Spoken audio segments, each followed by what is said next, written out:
Praise the Lord. எல்லாரும் ஏசப்பா கிருபையில் நல்லா இருக்கிறீங்க அப்படின்னு நான் விசுவாசிக்கிறேன்.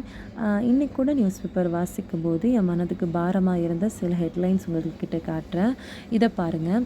Engineering student kills himself with lethal injection அப்படின்ட்டுருக்கு. ஒரு தேர்ட் இயர் படிக்கிற இன்ஜினியரிங் ஸ்டூடெண்ட் வந்து அவங்க சூசைட் பண்ணியிருக்கிறத நம்ம பார்க்குறோம். இன்னொரு நியூஸ் பாருங்கள். Man turns himself and after killing live in partner over relationship. இதில் ஒரு ஃபீமேல் வந்து அவங்க ஃபேமிலியை விட்டுட்டு இன்னொருத்தங்க கிட்ட அவங்க போகிறாங்க. அந்த இன்னொருத்தங்க தான் ட்ரிங்க்ஸ் பண்ணிக்கிட்டு இவங்களை கல்லால் அடித்து கொன்று போடுறாங்க.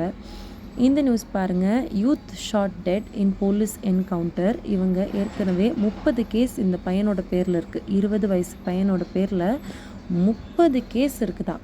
அதோடு சேர்த்து இவங்க 2 போலீஸை வந்து கத்தியால் அவங்க குத்துனனால அந்த இம்மீடியட்டாக என்கவுண்டர் போட்டுட்டாங்க.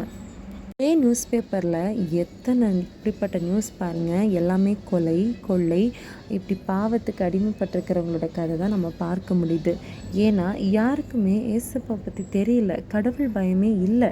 2 தீமோத்தேயு 3ஆம் அதிகாரம் 1-5 வாசிக்கும்போது, மேலும் கடைசி நாட்களில் கொடிய காலங்கள் வருமென்று அறிவாயாக, எப்படியெனில் மனுஷர்கள் தற்பிரியராயும் பணப்பிரியராயும் வீம்புக்காரராயும் அகந்தை உள்ளவர்களாயும் தூஷிக்கிறவர்களாயும் தாய் தகப்பனாருக்கு கீழ்ப்படியாதவர்களாயும் நன்றி அறியாதவர்களாயும் பரிசுத்தம் இல்லாதவர்களாயும் சுபாவ அன்பில்லாதவர்களாயும் இணங்காதவர்களாயும் அவதூறு செய்கிறவர்களாயும் இச்சையடக்கம் இல்லாதவர்களாயும் கொடுமை உள்ளவர்களாயும் நல்லோரை பகைக்கிறவர்களாயும் துரோகிகளாயும் துணிகரம் உள்ளவர்களாயும் இருமாப்புள்ளவர்களாயும் தேவ பிரியராய் இராமல் சுகபோக பிரியராயும் தேவ பக்தியின் வேஷத்தை தரித்து அதன் பலனை மறுதலித்தவர்களாயும் இருப்பார்கள்.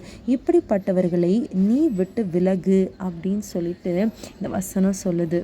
கடைசி காலத்தில் இதெல்லாம் சம்பவிக்குது. அதனால் நாம் ஜெபத்தில் தரித்திருந்து கர்த்தருக்காக இன்னும் ஓடணும். ஆண்டவர் அறியாத ஜனங்களிடத்தில் கர்த்தருடைய வார்த்தையை சொல்லி நம்ம தேசத்திற்காக பாரத்தோடு நம்ம ஜெபிக்கணும். கர்த்தர் பெரிய காரியங்களை செய்வார். God bless you.